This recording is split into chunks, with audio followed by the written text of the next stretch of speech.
کتاب الطہارہ کے بعد آج ہم شروع کرنے لگے کتاب الصلاۃ یعنی نماز کا بیان۔ اس میں انشاءاللہ باذن اللہ تعالی نماز سے متعلق جتنے بھی مسائل ہوں گے وہ ہم سارے کے سارے بیان کریں گے۔ صلاۃ عربی میں نماز کو کہتے ہیں، ٹھیک ہے۔ تو نماز کا جب بھی ہم باب شروع کریں گے سب سے پہلے ہمیں بیان کرنا ہے کہ نماز کن کن اوقات میں پڑھی جا سکتی ہے۔ صلاۃ عربی میں نماز کو کہتے ہیں اور پہلا باب ہے ہمارا باب الاوقات یعنی نماز کے وقت کا بیان۔ نماز کے وقت کی تین قسمیں ہیں۔ نمبر ایک فرض، وہ وقت جس سے پہلے نماز پڑھنے کی اجازت ہی نہیں۔ اگر کسی نے فرض وقت سے پہلے نماز پڑھی تو نماز کا وقت داخل ہونے کے بعد وہ دوبارہ نماز پڑھے گا، یعنی فرض پہلی قسم ہے نماز کے اوقات کا فرض وقت جس سے پہلے نماز نہیں پڑھی جا سکتی۔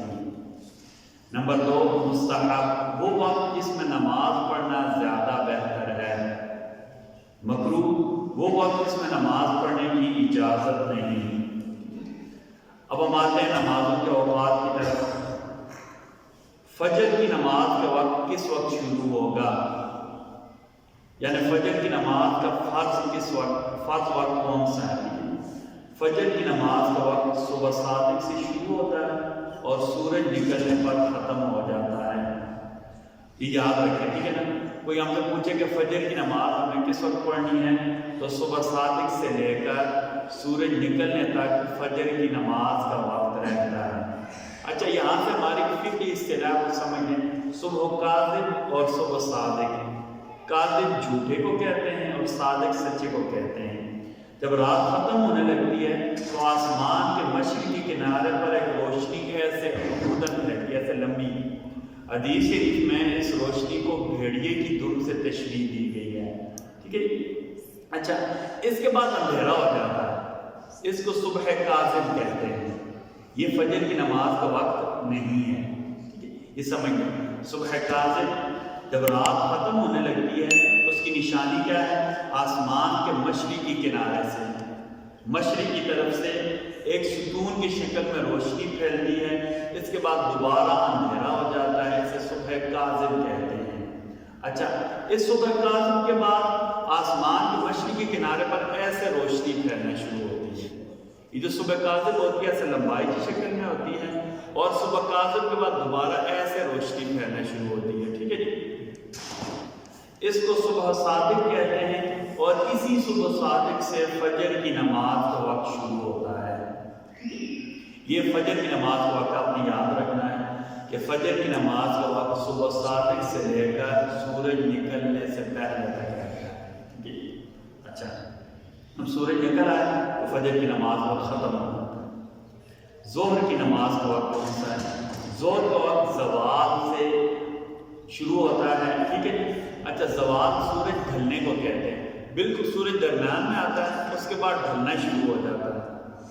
جب زوال کا وقت، اس کے بعد سے ظہر کی نماز کا وقت شروع ہو جاتا ہے، ٹھیک ہے۔ اچھا، اب زوال کا سایہ اصلی کیا ہے؟ دوپہر کو چیزوں کا سایہ خوب گھٹنے کے بعد ایک دفعہ بالکل ایسے سورج بالکل سر پر ہوتا، ہر چیز کا سایہ بالکل کم ہو جاتا ہے، یہ عین زوال کا وقت ہوتا ہے، ٹھیک ہے۔ اچھا، دوپہر کو چیزوں کا سایہ خوب گھٹنے کے بعد جب دوبارہ بڑھنے لگتا ہے تو اس وقت کو زوال یعنی سورج کے ڈھلنے کا وقت کہتے ہیں۔ اور اس وقت جو سایہ ہوتا ہے اس کو سایہ اصلی کہتے ہیں۔ اس کو کیا کہتے ہیں؟ سایہ اصلی کہتے ہیں، یعنی بالکل اصلی سایہ ہوتا ہے۔ دوبارہ یاد رکھیں، ظہر کی نماز کا وقت زوال سے شروع ہوتا ہے۔ اب زوال کس کو کہتے ہیں؟ دوپہر کو چیزوں کا سایہ خوب گھٹنے کے بعد جب دوبارہ بڑھنے لگتا ہے اس کو زوال یعنی سورج کا ڈھلنا کہتے ہیں۔ اس وقت جو سایہ ہوتا ہے اس کو سایہ اصلی کہتے ہیں۔ اور ظہر کا وقت کب شروع ہوتا ہے؟ زوال کے بعد سے ظہر کا وقت شروع ہو جاتا ہے۔ انشاءاللہ باذن اللہ تعالیٰ کا ہم بیان کریں گے عصر، مغرب اور عشاء کا وقت کب شروع ہوتا ہے۔ آج ہم نے بیان کیا فجر کی نماز کا وقت۔ فجر کی نماز کا وقت شروع ہوتا ہے صبح صادق سے اور سورج نکلنے تک رہتا ہے۔ ظہر کی نماز کا وقت شروع ہوتا ہے زوال کے بعد سے اور عصر تک رہتا ہے۔ اللہ تعالیٰ ہم سب کو صحیح اوقات میں نماز پڑھنے کی توفیق عطا فرمائے۔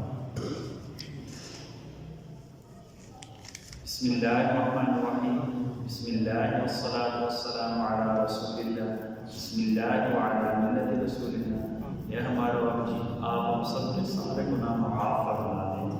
اللہ جی ہماری فرمائیوں میں برکت عطا فرما دیں، ہمیں ہر لحاظ سے، ہر محتاجی سے آپ محفوظ فرما دیں، ہر وبا سے ہم سب کی حفاظت فرما دیں، اپنے فضل سے، اپنے کرم سے، اپنے رحم سے ایسا فرما دیں، رحمتک یا